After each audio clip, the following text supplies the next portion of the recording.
నిన్న చూసిన తర్వాత ఎక్కడ బోర్డమ్ అనే మాట వదిలేసేయండి, లూజ్ అంటారు, అది కూడా లేదు, అంత బిగువుగా పట్టు టైట్గా ఉంది. ఏంటి నువ్వు ఉన్నావు కదా, ఏదైనా ఎంటర్టైన్మెంట్ కామెడీ ఉంటుందని ఎక్స్పెక్ట్ చేశారు, లేకపోవడం అడ్వాంటేజ్గా ఫీల్ అవుతాను. ఆ ఆలోచన రాలేదు ప్రియదర్శి ఉండి, అంత టైట్గా తీసుకుంటూ వెళ్ళారు. ఆ సిలిండర్ ఇంకా సీనియర్ ఈయనే ప్రధాన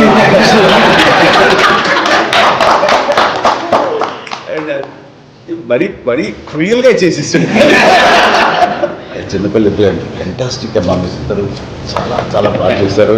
క్యారెక్టర్ అబ్బాయి చేయటం కానీ ఆ షెడ్యూల్డ్వి ఎక్కడ ఓవర్గా చేయకుండా, అది లోపల ఎంత మదన పడతాడో కళ్ళల్లో కోర్టులు నించున్న చిన్న చీర కళ్ళల్లో అది కనబడుతుంటే మనకి చాలా గుండె పిండేస్తున్నాం. అంత బాగా చేశాడు, ఎక్కడ ఓవర్ చేయలేదు. పురతరంగా మాసిగా చేశారు బాగా చేశాడు. ఒక విలేజ్ అండ్ ఆ టైప్ ఆఫ్ అమ్మాయి ఎలా రియాక్ట్ అవుతారో ఆ ఏజ్ వాళ్ళు అలాగే రియాక్ట్ అయింది చక్కగా. అది టోటల్గా అందరూ ఈ అద్భుతం. కేవలం ఏదో ఎంటర్టైన్మెంట్ సినిమా అని కాకుండా ఎడ్యుకేటివ్ ఫిల్మ్గా, ఎడ్యుకేటివ్ కోర్టు డ్రామా ఫిల్మ్గానే అనుకుంటాను.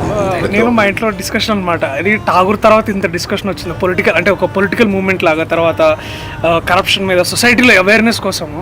And then suddenly everybody talking about law and educating people with law. అంటే దీంట్లో ఆ డైలాగ్ చాలా మంది మాట్లాడుతున్నారు అనేది, ఇది చదువు రాకపోయినా చట్టం మాత్రం తెలియాలని. చాలా మంచి సినిమా. అంటే వాట్ ఈస్ దట్ లాస్ట్లో మీరు టేక్ అవే ఏమి ఇచ్చారు, ఏంటి what the message have given అంటే ఇది స్ట్రాంగ్. నాని ఇంట్రెస్ట్ చూపాడు అంటే ఏదో సంథింగ్ ఏదో ఉంటుంది. ఇంకో మాట కూడా జనకి బాగాలేకపోతే నా హిట్ 3 చూడొద్దని కామెంట్ చేసేసాడు. So confident.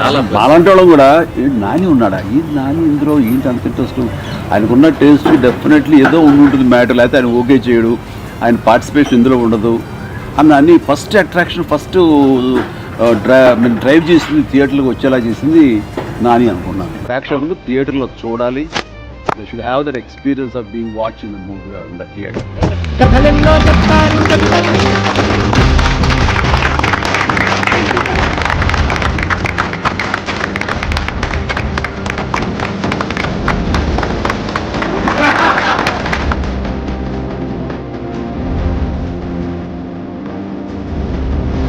వాళ్ళు